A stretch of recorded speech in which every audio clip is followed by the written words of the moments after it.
Hello, my dear students. This is Dr. Akanksha Agrawal, आपकी गुरुमा, and I welcome you all in another amazing session of podcast series. आज हम strategies for enhancement in food production में zoology part को discuss करेंगे, यानी animal breeding की basically बात करेंगे. एनिमल ब्रीडिंग का क्या मतलब है? देखो, एक बात समझो. सबसे पहले एनिमल हस्बेंड्री का मतलब समझो. बहुत सिंपल सी बात है. एक शब्द आता है लाइव स्टॉक. लाइव स्टॉक का मतलब है वो सभी जानवर जो जिनसे हम पैसा कमा सकते हैं. Money money money money money.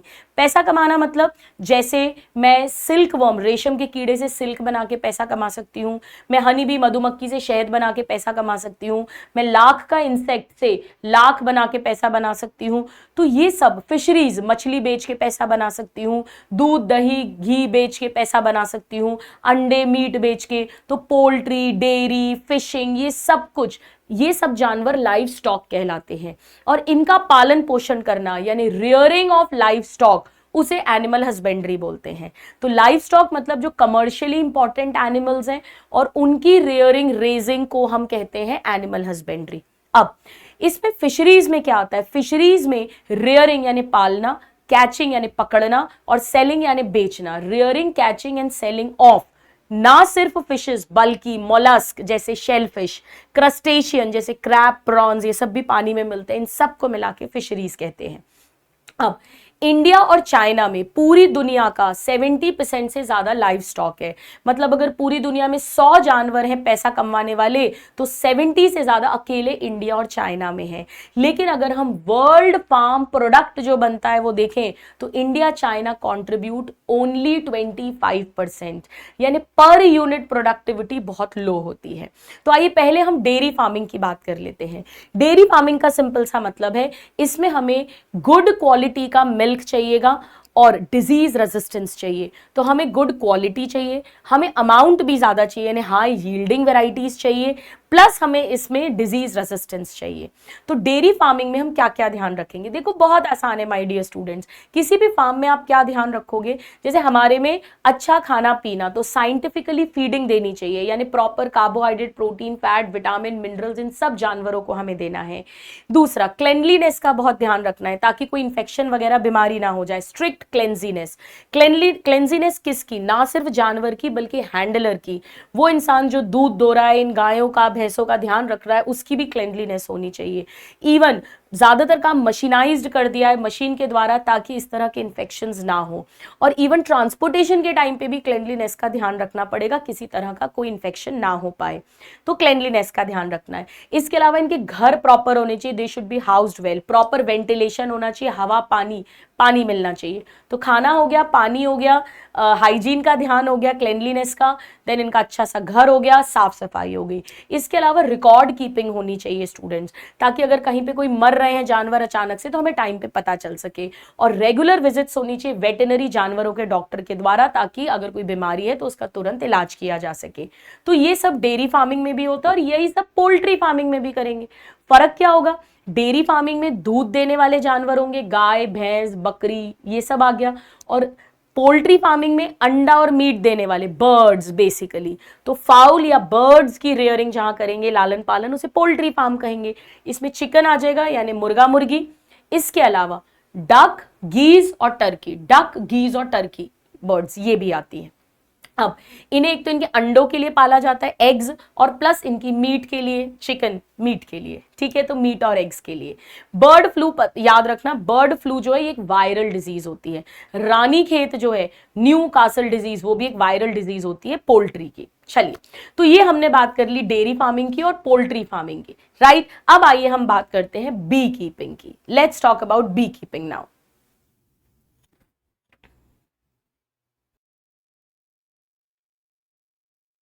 Alright students, हम बात करने वाले थे बी कीपिंग की. बी कीपिंग को एपीकल्चर भी बोलते हैं. एपीकल्चर का मतलब होता है बीज, हनी बी की रेयरिंग करना, उनके हाइव्स, छत्ते बनाना, उनकी मेंटेनेंस करना हनी के लिए. हनी की बहुत हाई न्यूट्रिशन वैल्यू होती है स्टूडेंट्स, और हनी का हमारे इंडिजिनस सिस्टम ऑफ मेडिसिन यानी जो हमारा आयुर्वेदा है उसमें बहुत इंपॉर्टेंस होता है. कई सारी दवाइयां हैं जो शहद के साथ ही ली जाती हैं. हनी के अलावा जो रियल प्रोडक्ट है वर्कर हनी बीज जो बनाती है वो बी वैक्स होता है. बी वैक्स बनाया जाता है छत्ते के चिपकाने के लिए, वैक्सिंग के लिए, पर उसे हमने यूज करा इंसानों में कॉस्मेटिक्स और पॉलिशेस के अंदर। ये बहुत इंपॉर्टेंट क्वेश्चन है। Now beekeeping labour intensive नहीं है, यानी बहुत ज्यादा मेहनत का काम नहीं है, कोई बहुत ज्यादा नॉलेज नहीं चाहिए, बस कुछ बेसिक आइडियाज होने चाहिए। वैसे तो बहुत सारी स्पीशीज हैं जिनकी बी हाइव्स यानी छत्ते बनाए जाते हैं, पर मोस्ट कॉमन है एपिस इंडिका। इंडिका आप इंडिया से याद रख सकते हैं। अब जहां भी छत्ता लगाएंगे वहां आसपास में क्या होना चाहिए, वाइल्ड श्रब्स यानी जंगली झाड़ियां, फ्रूट ऑर्चर्ड यानी फूल फल जिसमें आते हैं, फूल आएंगे ताकि पॉलिनेशन में ये हेल्प करेंगी, या कल्टिवेटेड क्रॉप्स होने चाहिए, खेती होनी चाहिए। तो ये पेड़ वेड़ आसपास जरूर होने चाहिए। बाकी बी हाइव्स कहीं भी बनाए जा सकते हैं। आपने देखा होगा हमारे घरों में, बैल्कनीज में, कोर्टयार्ड में, वरांडा में, छतों पे, रूफ्स पे, कहीं पर भी छत्ते बनाए जा सकते हैं। इसके लिए ट्रेनिंग भी दी जाती है स्मॉल स्केल इंडस्ट्री की तरह। तो इसमें हमें क्या क्या नॉलेज होना चाहिए? नंबर 1 हमें पता होना चाहिए, नॉलेज होना चाहिए about the nature and habit of that bee, जिसे आप स्पीशीज कल्टिवेट करने वाले, उसकी जानकारी होनी चाहिए। दूसरा, हमें सूटेबल लोकेशन फाइंड आउट करना आना चाहिए जहां पर हम छत्ता बनाएंगे। तीसरा, catching and hiving of swarm, मतलब स्वार्म मतलब मधुमक्खियों का ग्रुप जो होता है, झुंड, उसे स्वार्म बोलते हैं, उसको पकड़ना और छत्ता बनाना आना चाहिए। इसके अलावा maintenance of hive in different seasons, अलग अलग मौसम में छत्ते की देखभाल कैसे करनी है। स्टूडेंट्स, हनी और बी वैक्स 2 प्रोडक्ट्स मिलते हैं, इसमें से बेसिकली वर्कर हनी बीज जो है ये दोनों चीजें बनाती है। तो वर्कर हनी बीज जब फूलों का रस चूस के लाती है और फिर कुछ रिएक्शन होता है, उससे फिर हनी बनती है। तो रियल प्रोडक्ट इनका बी वैक्स है, ओरिजिनल प्रोडक्ट। हनी में तो फूलों का जूस भी है, फ्लावर का नेक्टर भी है। तो जो हनी तो मिल ही रहा है, बी वैक्स तो मिल ही रहा है, साथ में पेड़ों का पॉलिनेशन भी हो रहा है। ब्रासिका, सनफ्लावर, इस तरह के आसपास के जो पेड़ हैं उनका ये पॉलिनेशन भी कर देते हैं। तो एपीकल्चर या बी कीपिंग के बारे में हमने बात की, वेरी वेरी इंपॉर्टेंट। अब आइए हम बात करते हैं फिशरीज की। फिशरीज का मतलब होता है, मैंने पहले ही आपको बताया, यहां पर हम पालेंगे यानी रियरिंग, पकड़ेंगे यानी कैचिंग, एंड बेचेंगे यानी सेलिंग, ना सिर्फ फिशेस बल्कि मोलस्क जैसे शेलफिश, क्रस्टेशियंस जैसे क्रैब, प्रॉन्स, केकड़ा, झींगा एंड अदर एक्वाटिक ऑर्गेनिजम्स। अब फिशरीज जो होता है स्टूडेंट्स, इसमें ये हमारे कई सारे मछुआरे, फिशरमैन की जीविका, आजीविका, लाइवलीहुड का इकलौता सोर्स भी है। कई घर हैं जो केवल ऐसे ही मछली पकड़कर और बेचने से चल रहे हैं। यहाँ 2 शब्द आएंगे, पिसी कल्चर और एक्वा कल्चर। एक्वा का मतलब होता है पानी में रहने वाले जितने भी हैं उन सब की रेयरिंग अगर हम करें तो कॉमन कहेंगे एक्वा कल्चर। पर्टिकुलरली मछली की बात करेंगे तो उसे कहेंगे पिसी कल्चर। ये ब्लू रेवोल्यूशन कहलाता है, हरित क्रांति, क्योंकि ये सब पानी में पाए जा रहे हैं और पानी नीला होता है। नाउ हमें यहां पर याद रखना है फ्रेश वाटर और मेरीन वाटर में मिलने वाली फिशेस। तो फ्रेश वाटर में 3 रट लेना, रोहू, काटला, कॉमन कार्प, रोहू, काटला, कॉमन कार्प, रोहू, काटला, कॉमन कार्प। और मेरीन वाटर में hilsa, sardine, pomfret and mackerel, इस पे क्वेश्चन आता है। तो हिल्सा, सार्डाइन, पॉम्फ्रेट और मैकरल, ये 4 मेरीन वाटर में मिलने वाली फिशेस हैं जिनकी रेयरिंग की जाती है। तो यहां पर हमने dairy farming, poultry farming, beekeeping और फिशरीज की बात की। अब आइए हम बात करते हैं एनिमल हस्बेंड्री, एनिमल ब्रीडिंग कैसे की जाती है। देखिए समझिए स्टूडेंट्स, 2 तरह की ब्रीडिंग हो सकती है। अगर सेम ब्रीड है मेल और फीमेल की, मान लीजिए मेल का कोई कैरेक्टर मुझे अच्छा लगता है, फीमेल का कोई कैरेक्टर अच्छा लगता है, मैं चाहती हूं कि दोनों के कैरेक्टर्स मेरे हाइब्रिड ऑफस्प्रिंग में आ जाए, तो मेरे पास 2 तरह की ब्रीडिंग के ऑप्शन है। नंबर 1, दोनों की सेम ब्रीड हो और कम से कम 4 से 6 जनरेशन तक कोई ना कोई पूर्वज भी कॉमन है, या तो दोनों के माँ बाप कॉमन हो, दादा दादी कॉमन हो, परदादा परदादी कॉमन हो, वैसे इसे बोलते हैं इन ब्रीडिंग, यानी सेम ब्रीड है और 4 to 6 जनरेशन में रिलेटेड भी है, इसे बोलते हैं इन ब्रीडिंग। इन ब्रीडिंग से होमोजाइगोसिटी बढ़ती है, यानी प्योर लाइंस क्रिएट होती हैं। ऑफ कोर्स जब होमोजाइगोसिटी बढ़ेगी तो स्मॉल आर यानी हार्मफुल रेसेसिव जीन्स भी एक्सपोज होंगे, उन्हें एलिमिनेट करते जाएंगे हम बाय सिलेक्शन। सुपीरियर जीन्स को सिलेक्ट करेंगे, इंफीरियर जीन्स, अनडिजायरेबल जीन्स को एलिमिनेट करेंगे। तो प्योर लाइन क्रिएट करना है, होमोजाइगोसिटी बढ़ाना है, इन ब्रीडिंग की जाती है। और हार्मफुल रेसेसिव जीन एक्सपोज होते हैं which are eliminated by selection. पर इसका एक बहुत बड़ा नुकसान है। नुकसान ये है कि कंटिन्यूअस इनब्रीडिंग करने से इनब्रीडिंग डिप्रेशन आ जाता है, यानी फर्टिलिटी जो है और प्रोडक्टिविटी रिड्यूस हो जाती है, इसे इनब्रीडिंग डिप्रेशन कहते हैं। इसका तोड़ अब हम निकालेंगे। तो दूसरी तरफ है आउट ब्रीडिंग। आउट ब्रीडिंग का मतलब ये नहीं है कि ब्रीड अलग अलग है, जरूरी नहीं है। इसमें 3 कंडीशन है। पहली, जहां पर ब्रीड अलग अलग है यानी उसे क्रॉस ब्रीडिंग कहते हैं। दूसरी, जहां पे स्पीशीज ही अलग अलग है उसे इंटर स्पेसिफिक हाइब्रिडाइजेशन कहते हैं। पर तीसरी, जहां पे ब्रीड सेम है इन ब्रीडिंग की तरह but not related for 4 to 6 generation, इसे आउट क्रॉस कहते हैं। और सिंगल आउट क्रॉस भी कर दोगे तो इन ब्रीडिंग डिप्रेशन ओवरकम हो जाता है। इस बात को समझो। मान लीजिए मैं इन ब्रीडिंग लगातार कर रही थी तो ऑफस्प्रिंग में इन ब्रीडिंग डिप्रेशन आ गया है, यानी कि फर्टिलिटी प्रोडक्टिविटी कम हो गई है। मुझे कुछ नहीं करना, मुझे अब उसकी मेटिंग ऐसे ऑर्गेनिज्म से करानी है ऑपोजिट सेक्स के जिसकी ब्रीड सेम है but not related for 4 to 6 generation है। एक सिंगल आउट क्रॉस भी अगर मैंने करा दिया तो इन ब्रीडिंग डिप्रेशन हट जाता है, ओवरकम हो जाता है। तो मैं फिर से बोलती हूं, इन ब्रीडिंग मतलब same breed related for 4 to 6 generation, outcross मतलब same breed not related 4 to 6 generation, cross breeding मतलब ब्रीड ही डिफरेंट है, स्पीशीज सेम है पर नस्ल ब्रीड डिफरेंट है। और इंटर स्पेसिफिक हाइब्रिडाइजेशन मतलब 2 स्पीशीज ही हैं अलग अलग, थोड़ी क्लोजली रिलेटेड है बट स्पीशीज अलग अलग है। ठीक है, तो outcross, cross breed and interspecific hybridisation तीनों को कॉमन मिलाकर आउट ब्रीडिंग बोलते हैं। तो ये तो एनसीईआरटी ने क्लियरली बताया है। एक जगह मोटा मोटा लिख दिया कि इन ब्रीडिंग मतलब सेम ब्रीड, आउट ब्रीडिंग मतलब डिफरेंट ब्रीड, पर आउट ब्रीडिंग में आउट क्रॉस आता है, ध्यान रखना, जहां पे ब्रीड सेम है बट अनरिलेटेड है 4 to 6 जनरेशन के लिए।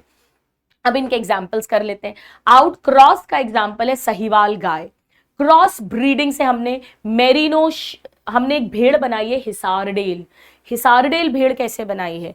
जो मेल लिया वो मेरीनो लिया, मेरीनो नस्ल है, ब्रीड है, उसका मेल लिया है। मेल भेड़ को रैम बोलते हैं, जैसे अपन सांड बोलते हैं ना, सांड और गाय, ठीक है, डॉग या बिच, ऐसे ही यहां पर मेल को रैम बोलते हैं। कैसे याद रखोगे? Ram, RAM, Ram, Ram male नाम है तो रैम। मेरीनो, देखो मेरीनो में MAR, रैम का उल्टा मैर, मेरीनो रैम, तो मेरीनो रैम वाली ब्रीड ली है। और बीकानेरी फीमेल वाली भेड़ ली है। फीमेल भेड़ को ईयू बोलते हैं, EWE, ईयू। तो बीकानेरी कैसे याद रखोगे? चाची, मामी, नानी, दादी, बीकानेरी। तो बीकानेरी ईयू ली है फीमेल, मेरीनो रैम लिया है और इनका क्रॉस ब्रीडिंग करवाई है। स्पीशीज सेम है, ब्रीड अलग अलग है, उससे हिसारडेल शीप फॉर्म की है साइंटिस्ट ने। नाउ इंटर स्पेसिफिक हाइब्रिडाइजेशन का एग्जांपल म्यूल है। स्टूडेंट्स बोलना तो नहीं चाहिए, अच्छा नहीं लगता, पर म्यूल के पिताजी वाकई में गधे हैं। जी हाँ, म्यूल के फादर गधा है। म्यूल गधा और घोड़ी का क्रॉस है, मेल डोंकी और फीमेल हॉर्स का क्रॉस है म्यूल, जो फर्टाइल नहीं है, स्टेराइल होता है। चलिए अब आइए ये सब कुछ करते कैसे हैं, हम कंट्रोल्ड वे में ब्रीडिंग कैसे कर सकते हैं। कंट्रोल्ड ब्रीडिंग टेक्निक बहुत आसान है, समझिए। मान लीजिए गाय है जो बहुत बढ़िया दूध देती है, क्वांटिटी भी, हाई यील्डिंग भी और क्वालिटी भी बढ़िया है, और एक बुल है, एक बैल है जिसका डिजीज रेजिस्टेंस बहुत अच्छा है। मैं इनकी आर्टिफिशियल ब्रीडिंग कराना चाहती हूँ, तो देखो मैं क्या करूंगी। नॉर्मली क्या होता है, एक गाय के अंदर हमारी तरह एक साइकिल में एक ओव्यूलेशन, 1 ओवम रिलीज होता है। पर मैं अब ज्यादा ओवम रिलीज करना चाहती हूँ, मैं एक साथ ज्यादा बच्चे बनाना चाहती हूँ, तो मैं इस गाय को फॉलिकल स्टिमुलेटिंग हार्मोन FSH जैसे हार्मोन्स दूंगी, इंजेक्ट करूंगी, ताकि मोर देन 1 ओव्यूलेशन हो, सुपर ओव्यूलेशन या मल्टीपल ओव्यूलेशन हो। ठीक है, सो 6 से 8 अंडे बन गए एक साइकिल में, 6 to 8 एग्स। अब मैं आर्टिफिशियली सीमन लूंगी बुल का और उसे आर्टिफिशियल इंसेमिनेशन कर दूंगी इस गाय के अंदर। अब गाय के अंदर एम्ब्रियो बनेंगे, तो अगर 6 to 8 एग्स हैं तो 6 to 8 एम्ब्रियोज बनेंगे। अब मैं इन एम्ब्रियोज को, गाय के अंदर ही बन रहे हैं, जब ये 8 से 32 सेल स्टेज हैं, तब मैं इन एम्ब्रियोज को बिना सर्जरी करे, नॉन सर्जिकल, एस्पिरेट कर लूंगी, बाहर निकाल लूंगी। तो मैंने क्या किया, मैंने सबसे पहले मल्टीपल ओव्यूलेशन या सुपर ओव्यूलेशन कराया FSH जैसे इंजेक्शंस देकर। नॉर्मली 1 एग पर साइकिल बनता था, मैंने 6 to 8 एग्स बनवा दिए। फिर मैंने आर्टिफिशियल इंसेमिनेशन यानी सीमन इंट्रोड्यूस कर दिया। फिर मैंने 8 से 32 सेल स्टेज के बीच में एम्ब्रियोज को नॉन सर्जिकली एस्पिरेट कर लिया। ठीक है, अब मैंने क्या किया, सपोज करो मुझे 6 एम्ब्रियो मिले, तो मैंने 6 गाय ली, अलग अलग 6 गाय ली और सब में एक एक एम्ब्रियो डाल दिया। यानी ये गाय सरोगेट मदर की तरह काम करेंगी, किराए की गोख, और इनमें जेस्टेशन पीरियड होगा और फिर 9 महीने बाद सब बच्चे जन्म लेंगे, तो 6 बछड़े मुझे मिल जाएंगे। इससे फायदा क्या हुआ, इसे कहते क्या है? इसे कहते हैं mouth, multiple ovulation embryo transfer. पहले मल्टीपल ओव्यूलेशन कराया, आर्टिफिशियल इंसेमिनेशन कराया, फर्टिलाइजेशन बॉडी के अंदर हो रहा है, 8 to 32 सेल स्टेज में एम्ब्रियो को नॉन सर्जिकली एस्पिरेट किया और उसे सरोगेट मदर्स में डाल दिया। इससे फायदा ये हुआ कि पहली बात तो एक गाय 6 बछड़े तो जेस्टेशन कर नहीं सकती थी, वो तो जेस्टेशन पूरा ही नहीं होता, एबॉर्शन हो जाता। दूसरा, ये जो जेनेटिक मदर है जो अच्छा दूध देती थी, जिसके अंडे बनवाए हैं, शी इज रेडी दोबारा इंजेक्शन लगाने के लिए, ready for another round of super ovulation. Otherwise अगर इसे प्रेग्नेंट कर देते तो फिर इसमें फॉलिकल डेवलप नहीं होते, तो 9 महीने तक फिर हम इसके अंडे यूज नहीं कर पाते। तो she is ready for another round of super ovulation. So with this my dear students, we complete the zoology portion of strategies for enhancement in food production, जहां पर हमने animal husbandry, livestock, dairy farming, poultry farming, beekeeping, fisheries, inbreeding, outbreeding में outcrossing, cross hybridisation यानी cross breeding and interspecific hybridisation को पढ़ा, और controlled breeding technique में super ovulation या multiple ovulation and embryo transfer को understand किया। I hope ये दिमाग में सेट हो गया है। जल्दी मिलते हैं जहां इसके बॉटनी पार्ट को भी हम डिस्कस करेंगे, यानी प्लांट ब्रीडिंग को। Thank you and God bless you all.